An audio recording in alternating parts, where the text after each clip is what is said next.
Hello, and welcome back to A Real Horror Show. So these past couple of weeks have certainly been interesting and eventful to say the least, and so I thought that I'd make a quick video going over some of the biggest things happening in the world of horror right now. The good, the bad, and the controversial. As always, I'd love to know what your guys' thoughts and feelings are on these various topics, so please let me know in the comment section below. Also, don't forget to leave a like on this video as it helps me out greatly. And if you love all things horror, then this is probably the place for you, so please consider slashing that subscribe button. So to start things off, we got the news that Sidney Prescott herself, Neve Campbell, will be returning to the Scream franchise for the upcoming 7th installment along with the franchise's creator Kevin Williamson in the directing chair, which on the surface level is excellent news, especially for Scream fans. But the news didn't come without its fair share of controversy and a reception of mixed feelings to say the least. On one hand, it's going to be an absolute pleasure to see Neve return to the big screen in the role of Sidney, but many people, including myself, are skeptical as to whether Neve's comeback will be enough to rescue this upcoming sequel into the franchise after the exit of Jenna Ortega and of course the firing of Melissa Barrera. Now I'm not so sure if the news of Neve Campbell's return to the franchise was the studio's way of regaining the confidence of fans and brushing the whole Melissa Barrera thing under the rug, and maybe the studio's thinking that the fan base will eventually forget about the whole ordeal. But people haven't.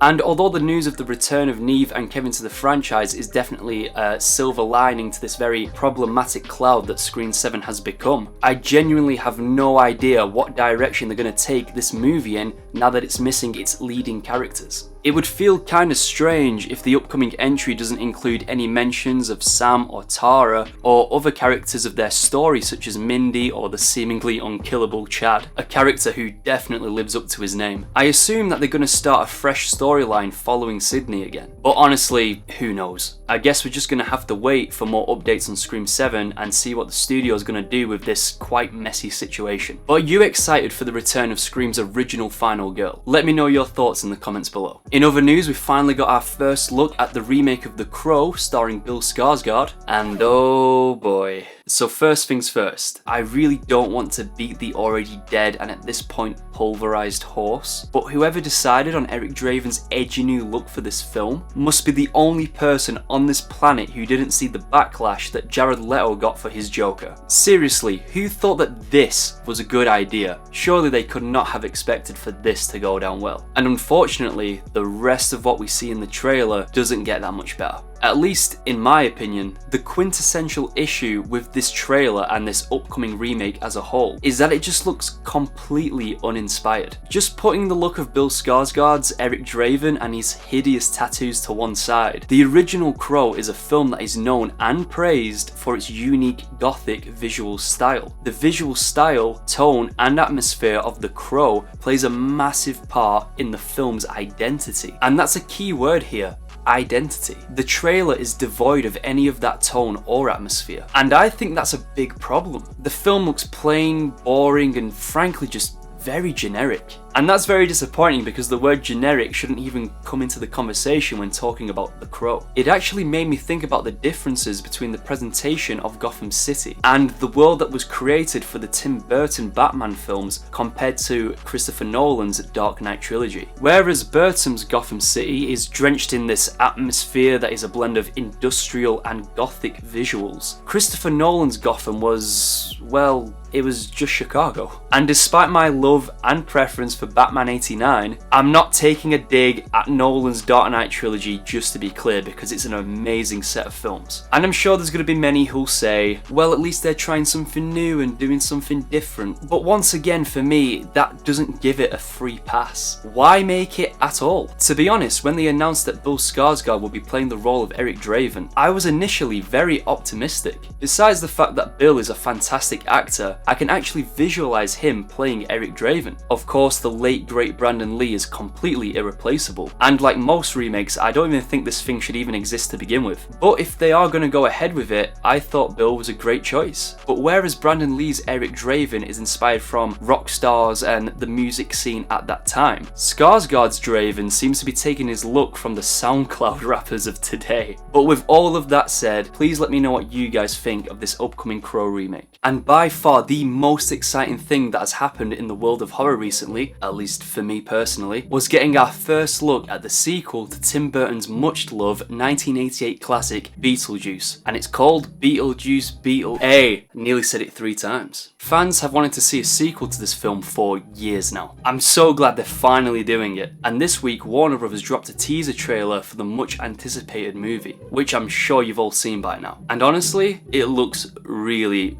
good. In a massive contrast to the Crow remake that we just talked about, the tone of this Beetlejuice teaser trailer is perfect. And of course the Crow remake is a reimagining, and this film is a direct sequel with Tim Burton in the directing chair, but whatever, my point still stands. I'm really hopeful that the sequel will have that perfect balance of dark humour and horror comedy just like the original film. And in terms of the visual style, Tim Burton has already confirmed that the film will feature stop motion animated special effects. And for me, that is a big deal. The overall look of the original film is so unique, and the special effects play such a large part of the movie's legacy. So the fact that practical effects are going to be utilised once again for the sequel is, in my opinion, one of the most promising and exciting bits of news regarding this upcoming film. Also, hearing a rendition of the Banana Boat song, a song famously recorded by the late great Harry Belafonte, playing throughout this trailer, just instantly brought a smile to my face. Belafonte's music played a big role in some of the most memorable scenes of the original movie, so to have this playing throughout the trailer was a really nice touch. I also really hope that Danny Elfman's Beetlejuice theme will be featured again in this movie, because honestly that is one of my all-time favourite movie themes for any film or character. As we see in the trailer, this new movie stars Jenna Ortega and Winona Ryder, who is back in the role of Lydia Deetz. And in addition to Ryder's return as Lydia, Catherine O'Hara is also back in the role of Lydia's mother, Delia. One person who won't be returning for the sequel, however, is the Deetz family's patriarch, Charles, who was originally played by actor Jeffrey Jones in the 1988 movie. But if you know anything about Jeffrey Jones, then it's obvious to see why. And it's pretty safe to assume that it's his character's funeral that is shown in the teaser trailer. But of course, the highlight of this trailer was getting our first look at Michael Keaton, back in the role of the ghost with the most himself, Beetlejuice. And honestly, this got me so